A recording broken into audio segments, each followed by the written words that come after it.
সামনেই ক্লাস 11 এর ফাইনাল পরীক্ষা আর তোমার বাংলা বিষয় থেকে কোনো প্রশ্নই পড়া হয়নি। তাহলে আজকের এই ভিডিওটি তোমার জন্য। এই ভিডিওটিতে আমি ক্লাস 11 এর সম্পূর্ণ বাংলা বই থেকে হাতে গোনা মাত্র 75টি এমসিকিউ প্রশ্ন শেষ মুহূর্তের জন্য বলে দেব। আর তুমি যদি সারা বছরও কোনো কারণে পড়াশোনা না করে থাকো আর শেষ মুহূর্তে এই গুরুত্বপূর্ণ 75টি এমসিকিউ প্রশ্ন ভালোভাবে খাতায় নোট করে পড়ে ফেলো, তাহলে আমার মনে হয় এখান থেকেই তুমি ক্লাস 11 এর ফাইনাল বাংলা পরীক্ষায় অনেক এমসিকিউ প্রশ্নই কমন পেয়ে যাবে। তাই বারবার বলা হচ্ছে, তোমরা যারা শেষ মুহূর্তে ক্লাস 11 এর ফাইনাল পরীক্ষার জন্য হাতে গোনা কয়েকটা প্রশ্ন পড়ে ভালো রেজাল্ট করতে চাও, তারা অবশ্যই এই চ্যানেলটি সাবস্ক্রাইব করে পাশে থাকা বেল আইকনটি প্রেস করে রাখো। কেননা শেষ মুহূর্তের জন্য এখন ক্লাস 11 এর যে সাজেশনগুলো চ্যানেলে আসবে আর তুমি যদি ভালোভাবে ফলো করে যেতে পারো, তাহলে তুমি কিন্তু সামনের ক্লাস 11 এর ফাইনালে অনেক ভালো রেজাল্ট করতে পারবে। তাই বারবার বলা হচ্ছে, ভিডিওটি শেষ পর্যন্ত দেখো এবং ভিডিওটিতে বলা প্রত্যেকটি এমসিকিউ প্রশ্ন খাতায় নোট করে পড়ে ফেলো। তোমরা ক্লাস 11 এর ফাইনাল পরীক্ষায় লাভবান হবেই। তো চলো, ক্লাস 11 এর সম্পূর্ণ বাংলা বই থেকে তোমরা শেষ মুহূর্তের জন্য যে যে গুরুত্বপূর্ণ এমসিকিউ প্রশ্নগুলি ভালোভাবে পড়ে রাখবে দেখে নাও। প্রথমে দেখে নেব কর্তার ভূত থেকে। 1 নম্বরের প্রশ্ন, স্বভাব দোষে কোনো কোনো লোক ভূতের কানমলা খায়, কারণ কি? উত্তর, তারা নিজে ভাবতে যায়। 2 এর দাগে, ভূতের উপদ্রবে ঘরে টেকা দায় হয়ে কার? উত্তর, গৃহস্থের। 3, সেখানেই তো ভূত কথাটি বলেন কে? উত্তর, বুড়ো কর্তা। 4, আগে ভাগে ভূতে পেয়ে বসেছে কাকে? উত্তর, ওঝাকে। 5, জগতের সবচেয়ে আদিম চলার রীতিটি কি? উত্তর, চোখ বুজে চলা। 6, অভূতের পেয়াদা ঘরে কোথায়? উত্তর, সদরের রাস্তাঘাটে। এরপর দেখানো 7 এর দাগে, তারা বলে ভয় করে যে কর্তা, তাদের ভয়ের কারণ কি? উত্তর, অন্ধ সংস্কারকে তারা ছাড়তে চায় না। এরপরে দেখে নেব তেলেনাপোতা আবিষ্কার থেকে তোমরা যে যে প্রশ্নগুলি পড়বে। 8 এর দাগে, গরুর গাড়ির গাড়োয়ান উৎসাহের সঙ্গে কি বাজাচ্ছিল? উত্তর, কেনেস তারা। 9 এর দাগে, বসে আছেন কেন? টান দিন। উক্তিটির বক্তাকে? উত্তর, যামিনী। 10 এর দাগে, যামিনীর মা তেলেনাপোতাকে বলেছে কি? উত্তর, প্রেতপুরী। 11 এর দাগে, তেলেনাপোতায় ফিরে যাওয়ার প্রস্তুতির কালে থার্মোমিটারের পারা দেহের তাপমাত্রা জানাবে কত ডিগ্রি? উত্তর, 105 ডিগ্রি। 12 এর দাগে, তেলেনাপোতা আবিষ্কার কতদিন ছুটি পেলে হবে? উত্তর, 2 দিন। 13 এর দাগে, মহানগরে ফিরে গল্পের কথক কোন রোগে আক্রান্ত হলেন? উত্তর, ম্যালেরিয়া রোগে আক্রান্ত হলেন। এরপর দেখেন 14 এর দাগে, হঠাৎ জলের শব্দে আপনার চমক ভাঙবে, জলের শব্দটার কারণ কি? উত্তর, একজন মেয়ে পিতলের ঝকঝকে কলসিতে পুকুরের পানা ঢেউ দিয়ে সরিয়ে জল ভরছে। এরপরে দেখে নেব ডাকাতের মা থেকে অতি গুরুত্বপূর্ণ এমসিকিউ প্রশ্নগুলি। কিন্তু তার আগে তোমাদেরকে জানিয়ে রাখি, আজকের এই ভিডিওটিতে ক্লাস 11-এর যে কয়েকটা এমসিকিউ প্রশ্ন বাংলা বিষয় থেকে বলে দেওয়া হচ্ছে। তোমার যদি এখান থেকে প্রত্যেকটা ভালোভাবে রেডি থাকে, আমি তোমাদেরকে গ্যারান্টি দিয়ে বলছি, এখান থেকেই তুমি সামনের বাংলা পরীক্ষায় বেশিরভাগ এমসিকিউ প্রশ্নই কমন পেয়ে যাবে। তাই কাজেই বলা হচ্ছে বন্ধুরা, তোমরা যারা এই চ্যানেলে নতুন, তারা অবশ্যই চ্যানেলটি সাবস্ক্রাইব করে পাশে থাকা বেল আইকনটা প্রেস করে রাখতে একদম ভুলো না। কেননা শেষ মুহূর্তের জন্য এখন এই চ্যানেলে ক্লাস 11-এর জন্য যে ভিডিওগুলো আসবে, তুমি যদি সারা বছরও ঠিকভাবে পড়াশোনা না করে থাকো আর শেষ মুহূর্তে শুধুমাত্র এই চ্যানেল থেকে দেওয়া সাজেশনগুলো ফলো করে গিয়ে পরীক্ষা দিতে যাও, তাহলেই তোমরা কিন্তু ক্লাস 11-এর ফাইনালে অনেক ভালো রেজাল্ট করতে পারবে। তাই বারবারও বলা হচ্ছে, তোমরা যারা ক্লাস 11-এর ফাইনাল পরীক্ষায় অনেক ভালো রেজাল্ট করতে চাও, তারা অবশ্যই এই রিয়াজ টিউটোরিয়াল চ্যানেলটি সাবস্ক্রাইব করে পাশে থাকা বেল আইকনটি প্রেস করে রাখতে একদম ভুলো না। এরপরে দেখে নেব ডাকাতের মা থেকে তোমরা যে যে প্রশ্নগুলি পড়বে। তো দেখে নাও 15 এর দাগে, এটা চোখির ছেলের বয়স কত হয়ে গেছে? প্রশ্নটা হয়ে যেত, সৌখির ছেলের বয়স কত? উত্তর, 4-5 বছর। 16 এর দাগে, পুলিশ দেখে ভয় পাওয়ার লোক সে নয়, এখানে কার কথা বলা হয়েছে? তিনি কে? উত্তর, তিনি হলেন সৌখির মা। 17 এর দাগে, জেলে থাকাকালীন সৌখির ডিউটি ছিল কোথায়? উত্তর, গুদামে। 18 এর দাগে, সৌখী এর আগে জেল খেটেছে কতবার? উত্তর, 2 বার। এরপর দেখেন 19 এর দাগে, এর আগের বার সৌখী জেল থেকে এনেছিল কি? উত্তর, একটি কম্বল। 20-এর দাগে খোকার মা নাকে কেঁদে স্বামীকে মনে করিয়ে দিলেন কি? উত্তর, লোটা হলো বাড়ির লক্ষ্মী। 21-এর দাগে এ আনন্দ তার রাখবার জায়গা নেই, এত আনন্দ কার হয়েছে? উত্তর, সৌখীর মায়ের। এরপরে দেখে নেব নীলাধ্বজের প্রতি জোনা থেকে তোমরা যে যে প্রশ্নগুলি ভালোভাবে পড়বে। তো দেখে নাও 22-এর দাগে নীলাধ্বজের প্রতি জোনা কবিতায় পার্থকে নীলধ্বজ কি জ্ঞানে পূজা করেছিলেন? উত্তর, নারায়ণ জ্ঞানে।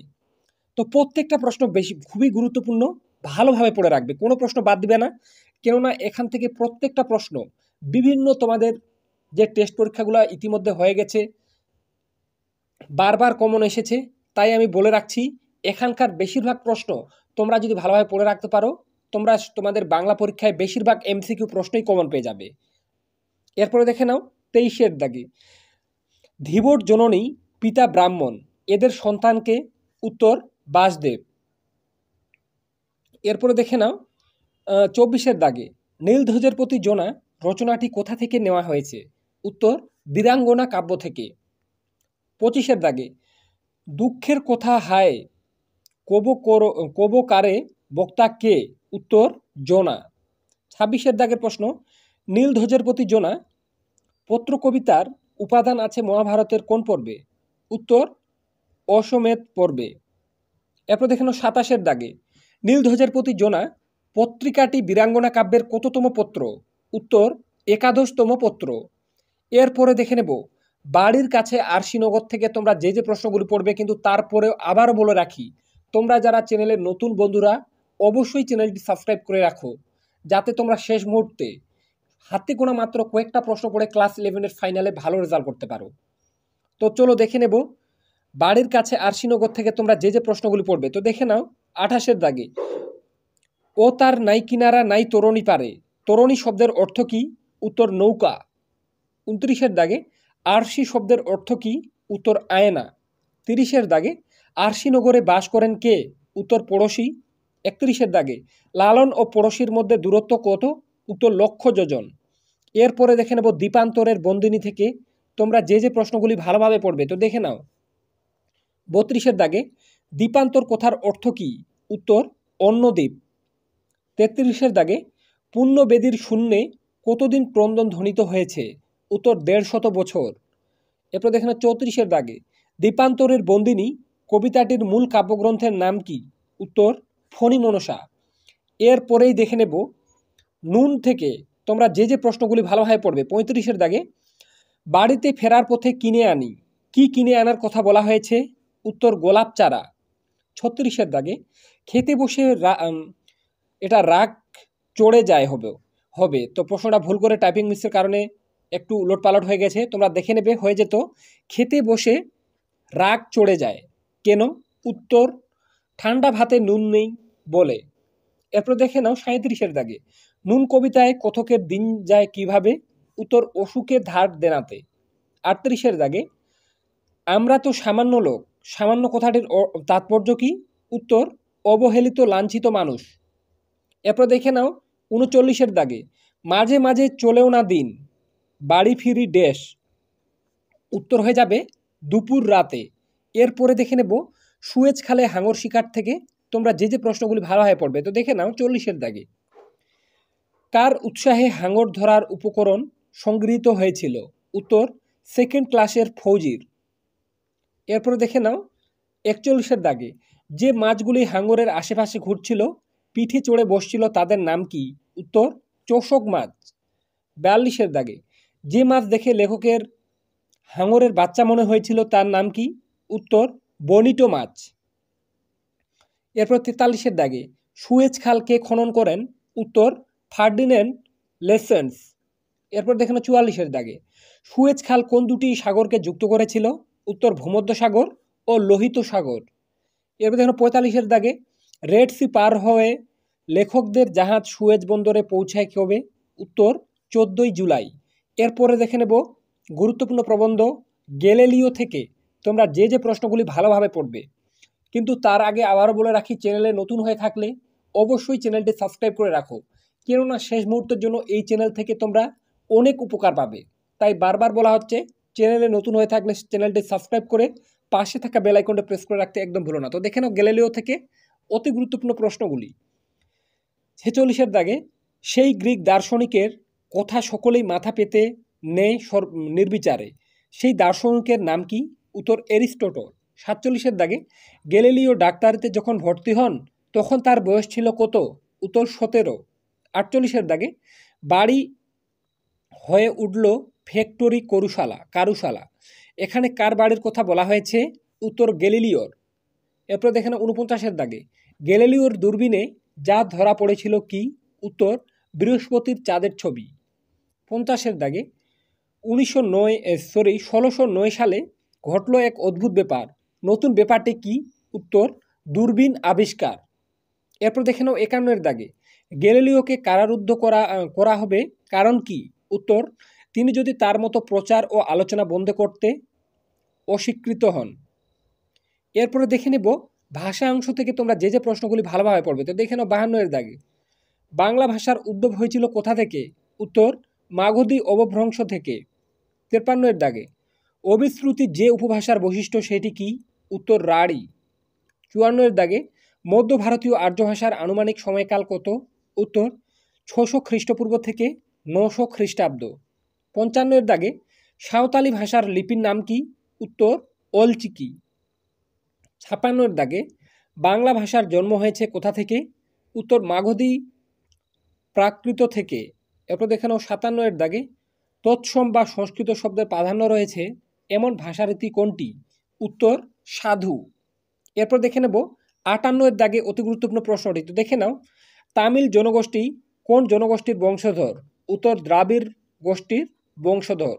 এরপরে দেখে নেব শিল্প সাহিত্য এবং সংস্কৃতির ইতিহাস থেকে তোমরা যে যে প্রশ্নগুলি পড়বে। তো দেখে নাও 59-এর দাগে বাদল সরকার রচিত একটি নাটকের নাম লেখো। উত্তর এবং ইন্দ্রজিৎ। এরপরে 60-এর দাগে পথের দাবি উপন্যাসটির রচয়িতাকে? উত্তর শরৎচন্দ্র চট্টোপাধ্যায়। 61-এর দাগে মরীচিকা মরুমায়া মরুশিখা কাব্যগ্রন্থগুলির রচয়িতাকে? উত্তর যতীন্দ্রনাথ সেনগুপ্ত। এরপরে 62-এর দাগে শ্রীকৃষ্ণ কীর্তন কাব্যের শেষ খণ্ডের নাম কি? উত্তর রাধা বিরহ। 63-এর দাগে অভিনব জয়দেব নামে পরিচিত কে? উত্তর বিদ্যাপতি। এরপর 64-এর দাগে রবীন্দ্রনাথ ঠাকুর রচিত একটি উপন্যাসের নাম কি? উত্তর ঘরে বাইরে। এরপর 65-এর দাগে শ্রী চৈতন্য ভগবত গ্রন্থটির রচয়িতাকে? উত্তর বৃন্দাবন দাস। এরপর 66-এর দাগে বীরবল ছদ্মনামে বাংলায় প্রবন্ধকারকে? উত্তর প্রমোদ চৌধুরী। তো এই ছিল বন্ধুরা ক্লাস 11-এর সম্পূর্ণ বাংলা বই থেকে অতি গুরুত্বপূর্ণ এমসিকিউ প্রশ্নগুলি। তো আশা রাখি এখান থেকে তোমার যদি প্রত্যেকটা এমসিকিউ প্রশ্ন ভালোভাবে রেডি থাকে তাহলে ক্লাস 11-এর ফাইনাল বাংলা পরীক্ষায় এখান থেকেই তুমি অনেক এমসিকিউ প্রশ্ন কমন পেয়ে যাবে। তো কাজেই এই ভিডিওটির মাধ্যমে তোমরা যদি একটু হলেও উপকৃত হয়ে থাকো তাহলে অবশ্যই চ্যানেলটি সাবস্ক্রাইব করে পাশে থাকা বেল আইকনটি প্রেস করে রাখতে একদম ভুলো না। এবং তোমাদেরকে আবার মনে করিয়ে দেই, এখন শেষ মুহূর্তে এই চ্যানেল থেকে ক্লাস 11-এর জন্য যে সাজেশনগুলো আসবে তুমি যদি প্রত্যেকটা ভালোভাবে ফলো করে সামনের ক্লাস 11-এর ফাইনাল পরীক্ষা দিতে যাও তাহলে তোমরা কিন্তু অনেক ভালো রেজাল্ট করতে পারবে। তাই বারবার বলা হচ্ছে চ্যানেলে নতুন হয়ে থাকলে অবশ্যই চ্যানেলটি সাবস্ক্রাইব করে রাখো যাতে গুরুত্বপূর্ণ সাজেশন সহ ভিডিওগুলি সবার আগে তোমার কাছে পৌঁছে যায়। তো আজকে এ পর্যন্তই, দেখা হবে নেক্সট কোনো ভিডিওতে।